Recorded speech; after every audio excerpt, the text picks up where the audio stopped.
Havia um homem em Chicago que organizava festas no bairro, cozinhava para todo mundo, apertava a mão de políticos e se vestia de palhaço para fazer as crianças rirem. Era amado, era respeitado, era o cara que todo mundo queria na festa da rua. E embaixo da casa dele havia 26 corpos. A maioria dos assassinos parece o que é. A maioria das pessoas que fazem coisas horríveis, você consegue perceber. Tem algo errado.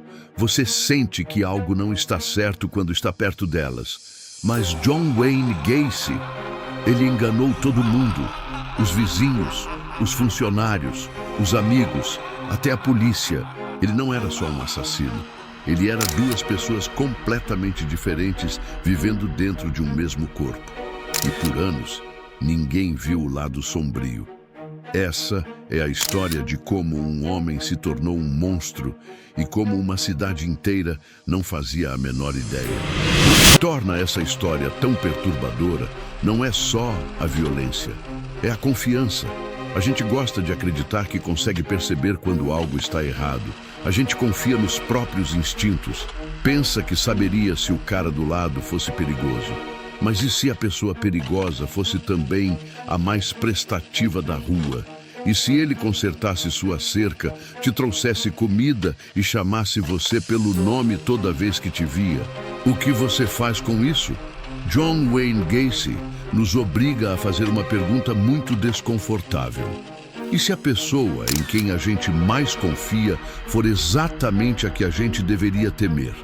E para entender como isso é possível, precisamos voltar ao começo. John Wayne Gacy nasceu em 17 de março de 1942, em Chicago, Illinois. Era o filho do meio, uma irmã mais velha, uma mais nova. A mãe o amava. O pai não demonstrava da mesma forma. O pai, John Stanley Gacy, era um homem duro, bebia, era frio, humilhava o filho constantemente. Quando o jovem John tentava se aproximar, o pai o afastava e o chamava de burro, de molinha, de fraco. John cresceu desesperadamente, querendo a aprovação do pai, e nunca conseguiu. Quando criança, John tinha problemas de saúde, uma condição cardíaca que o impedia de praticar esportes e atividades físicas. Isso piorava as coisas na escola. Os outros meninos não o incluíam, eles se sentiam estranhos. Mas tem algo que as pessoas não falam o suficiente. John Wayne Gacy se esforçava muito para ser querido. Desde pequeno, ele aprendeu como encantar as pessoas. Descobriu que se você é simpático o suficiente, se você sorri o suficiente, se você faz as pessoas se sentirem bem, elas vão gostar de você, vão confiar em você. Essa habilidade que ele desenvolveu como uma criança solitária, ele ficou muito bom nisso. Quando jovem, Gacy foi por caminhos diferentes. Estudou no Northwestern Business College, depois se mudou para Springfield, Illinois, onde trabalhou numa loja de sapatos. Era bom em vendas, conseguia falar com qualquer pessoa, era confiante num ambiente social. Em 1964, se casou com uma mulher chamada Marlene Myers. A família dela era dona de vários restaurantes Kentucky Fried Chicken, em Iowa.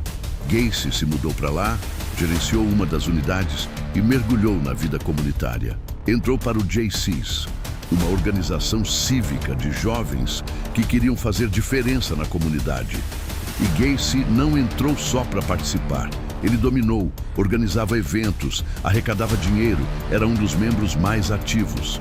Em 1967, foi eleito o Homem do Ano pelo JC's. Deixa isso cair. Homem do Ano. Mas por trás dessa imagem, algo sombrio já estava se formando. Em 1967, Gacy foi acusado de agredir sexualmente um adolescente que trabalhava em um de seus restaurantes. Gacy negou. Disse que o menino estava mentindo. Mas em 1968, outro incidente aconteceu. E dessa vez, as evidências eram mais difíceis de ignorar. Ele foi condenado por sodomia, sentenciado a 10 anos de prisão em Iowa. Sua esposa pediu o divórcio. Ele perdeu a guarda dos filhos. O pai o homem cuja aprovação ele queria a vida inteira, morreu enquanto Gacy estava preso, e ele nunca pôde se despedir. Na prisão, Gacy fez exatamente o que Gacy sempre fazia. Trabalhou duro, não criou problemas, foi um preso exemplar. Foi solto depois de apenas 18 meses por bom comportamento. Voltou para Chicago, para a casa da mãe, e começou de novo. O que aconteceu depois é a parte que torna essa história tão perturbadora. Gacy construiu uma vida completamente nova. Abriu uma empresa de construção, a PDM Contractors. Cresceu rápido, contratou jovens, pagava salários decentes, tocava projetos pela região. Se casou de novo em 1972, com uma mulher chamada Carol Hoff, que tinha 2 filhas. Se mudaram para uma casa na West Somerdale Avenue, no bairro de Norwood Park. E essa casa suburbana tranquila, com um jardim bonito e um vizinho simpático na frente, foi onde tudo aconteceu. Mas ninguém sabia disso ainda. Para todos ao redor, Gacy era o vizinho perfeito. Dava festas enormes, cozinhava para centenas de pessoas, tinha conexões com políticos locais, inclusive foi fotografado com a primeira-dama Rosalynn Carter em 1978. Ele também criou um personagem de palhaço, chamava-se Pogo o Palhaço. Se apresentava em hospitais infantis, festas de aniversário e eventos comunitários. Pintava o rosto, colocava a fantasia e fazia as pessoas rirem. É aqui que os 2 lados de John Wayne Gacy se tornam quase impossíveis de entender. Porque ao mesmo tempo em que fazia tudo isso, as festas, os negócios, a fantasia de palhaço, ele estava matando pessoas. O primeiro assassinato conhecido de Gacy aconteceu em janeiro de 1972. Um adolescente chamado Timothy McCoy. Gacy o atraiu para a sua casa e o matou. Enterrou o corpo no espaço embaixo da casa, o chamado crawl space, e então voltou para a própria vida. Esse é o detalhe mais difícil de processar. Ele matou alguém, enterrou embaixo da casa e voltou a ser o vizinho simpático, o empreiteiro bem-sucedido, o voluntário da comunidade. Ao longo dos 6 anos seguintes, Gacy matou pelo menos 33 jovens e adolescentes. A maioria era atraída com promessa de trabalho ou dinheiro. Muitos eram moradores de rua ou jovens que andavam por Chicago sem rumo. O tipo de pessoa que ninguém perceberia imediatamente que havia sumido. Ele oferecia um emprego, convidava para a casa e então eles desapareciam. Gacy enterrou a maioria das vítimas no espaço embaixo de sua casa. Quando não havia mais espaço, começou a jogar corpos no rio Des Plaines. Sua esposa Carol disse mais tarde que começou a notar um cheiro estranho na casa. Gacy disse que era umidade no espaço embaixo. Mofo, nada sério. Ela acreditou nele. Em 1978, um menino de 15 anos chamado Robert Piest desapareceu em Des Plaines, Illinois. A última pessoa com quem ele foi visto conversando era John Wayne Gacy, que estava na farmácia onde Robert trabalhava para discutir um serviço de reforma. A mãe de Robert registrou o desaparecimento imediatamente. A polícia começou a investigar Gacy. No começo, Gacy foi cooperativo, até charmoso. Convidou os investigadores para entrar na casa, ficou disponível, agiu como um homem que não tinha nada a esconder. Mas a polícia notou algo, um cheiro, vindo debaixo da casa. Continuaram investigando o histórico de Gacy. Encontraram a condenação de 1968 em Iowa. Encontraram outras queixas registradas contra ele ao longo dos anos. Relatos de jovens que diziam que Gacy os havia agredido. Relatos que de alguma forma nunca levaram a nada. Em 11 de dezembro de 1978, a polícia fez uma busca na casa de Gacy e encontrou um anel de formatura, que mais tarde foi rastreado até uma vítima chamada John Syke, que havia desaparecido no ano anterior. Começaram a cavar embaixo da casa. O que encontraram mudou toda a investigação, corpo após corpo após corpo. Em 21 de dezembro de 1978, John Wayne Gacy foi preso. Tinha 36 anos. Em poucos dias, confessou, disse que matou 33 pessoas. Mostrou aos investigadores onde estavam os corpos. Descreveu o que havia feito de forma calma e detalhada, o que chocou até os detetives mais experientes da sala. No total, 29 corpos foram encontrados no espaço embaixo de sua casa.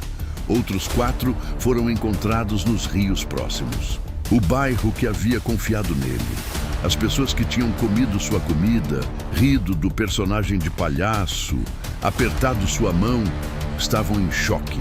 A segunda esposa, Carol, que já havia se divorciado dele em 1976, disse que não tinha ideia. Os funcionários disseram que não tinham ideia. Os vizinhos disseram que não tinham ideia. Todo mundo disse a mesma coisa. Eu não fazia a menor ideia. O julgamento começou em fevereiro de 1980. A defesa de Gacy tentou argumentar que ele era mentalmente doente, que tinha múltiplas personalidades, que um lado dele não sabia o que o outro estava fazendo. A promotoria rebateu com força. Argumentou que Gacy estava em pleno controle, que ele planejou o que fez, que o charme, a simpatia, o trabalho comunitário, tudo era deliberado. Uma forma de construir confiança para que ninguém jamais o suspeitasse. O júri deliberou por menos de 2 horas. Culpado em todos os 33 casos de assassinato. Foi sentenciado à morte. Durante os anos que passou no corredor da morte, Gacy fez algo que ainda confunde as pessoas até hoje. Pintou. Principalmente palhaços. Seus quadros foram vendidos por milhares de dólares. Colecionadores os compraram. Jornalistas escreveram sobre eles, deu entrevistas, nunca demonstrou remorso de verdade, se colocou como vítima. Disse que o sistema era corrupto, que alguns dos assassinatos não aconteceram da forma como a promotoria descreveu, que havia sido incriminado em algumas das acusações. Continuou charmoso, mesmo na prisão, mesmo no corredor da morte. Em 10 de maio de 1994, John Wayne Gacy foi executado por injeção letal. Sua última refeição foi frango frito. Suas últimas palavras foram: "Me beija." Então, o que fazemos com tudo isso? John Wayne Gacy não era um personagem de filme. Não era uma figura obviamente assustadora que as pessoas conseguiram prever. Era um homem real, num bairro real, que enganou pessoas reais por anos. E talvez seja isso o que essa história nos ensina de mais importante. O mal nem sempre parece mal. Às vezes parece o cara mais prestativo da rua. Às vezes aperta a sua mão numa festa.